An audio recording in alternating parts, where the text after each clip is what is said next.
মোহাম্মদ মুশফিকুর রহিম, জন্ম ৯ মে ১৯৮৭। মুশফিকুর রহিমের বাবার নাম মাহবুব হাবিব ও মাতার নাম রহিমা খাতুন।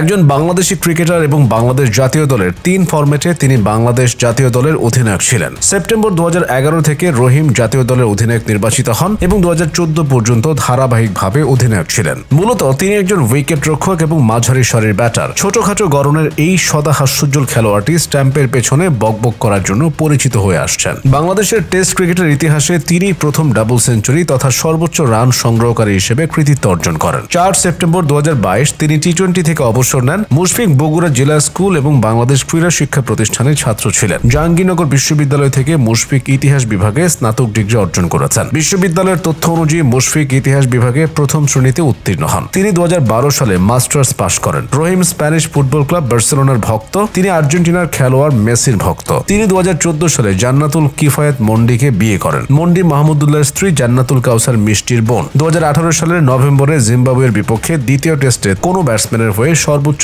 2টি ডাবল সেঞ্চুরি এবং উইকেট রক্ষক ব্যাটসম্যান হিসেবে ক্রিকেট ইতিহাসে সর্বোচ্চ 2টি ডাবল সেঞ্চুরি করার রেকর্ড করেন। ২০০৫ সালে ইংল্যান্ড সফরে মুশফিক প্রথমবারের মতো জাতীয় দলের সুযোগ পান। ইংল্যান্ডের মাটিতে এটাই ছিল বাংলাদেশের প্রথম সফর। অপরিচিত পরিবেশ এবং সিম বোলিং এর মোকাবেলায় তাই বাংলাদেশি ব্যাটসম্যানদের যথেষ্ট ভুগতে হয়। প্রস্তুতিমূলক ম্যাচ খেলে মুশফিক পরিবেশের সাথে ধাতস্থ হয়ে নেন। ২০০৬ সালে অনুষ্ঠিত অনূর্ধ্ব ১৯ বিশ্বকাপে মুশফিক বাংলাদেশ দলকে নেতৃত্ব দেন। অন্যান্যদের মধ্যে এই দলে ছিলেন ভবিষ্যতের আন্তর্জাতিক তারকা সাকিব আল হাসান এবং তামিম ইকবাল। মুশফিকের নেতৃত্বে দলটি কোয়ার্টার ফাইনাল পর্যন্ত যেতে সমর্থ হয়। ২০০৬ সালে জিম্বাবুয়ে সফরে মুশফিক আবার জাতীয় দলের সুযোগ পান। এই ট্যুরে তার সাথে সাথে ফরহাদ রেজা এবং সাকিব আল হাসানেরও ওয়ানডে অভিষেক হয়। হারারেতে জিম্বাবুয়ের বিরুদ্ধে মুশফিক তার প্রথম হাফ সেঞ্চুরি করেন এবং পরের বছর ওয়েস্ট ইন্ডিজে অনুষ্ঠিত বিশ্বকাপের জন্য খালেদ মাসুদের স্থলাভিষিক্ত হন। জুলাই ২০০৭ সালে শ্রীলঙ্কার বিরুদ্ধে দ্বিতীয় টেস্টে মুশফিক আবার দলে ডাক পান।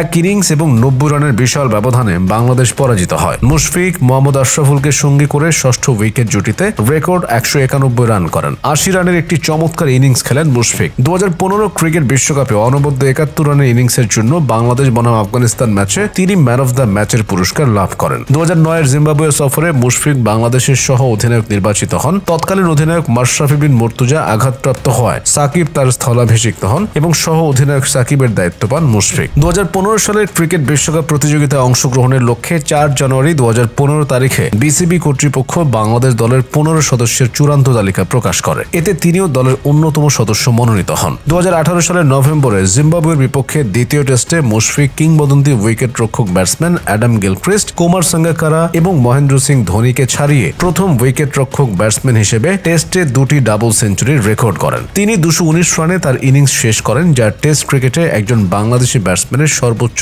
একক স্কোর। এছাড়াও ইনিংস চলাকালীন ক্রিজে ৫৮৯ মিনিট কাটানোর পাশাপাশি ৪২১ বলের মুখোমুখি হন, যা টেস্ট ইনিংসে একজন বাংলাদেশি ব্যাটসম্যানের রেকর্ড। একই মাসে ওয়েস্ট ইন্ডিজের বিপক্ষে মুশফিক বাংলাদেশের দ্বিতীয় ব্যাটসম্যান হিসেবে টেস্টে ৪০০০ রানের মাইলফলক স্পর্শ করেন।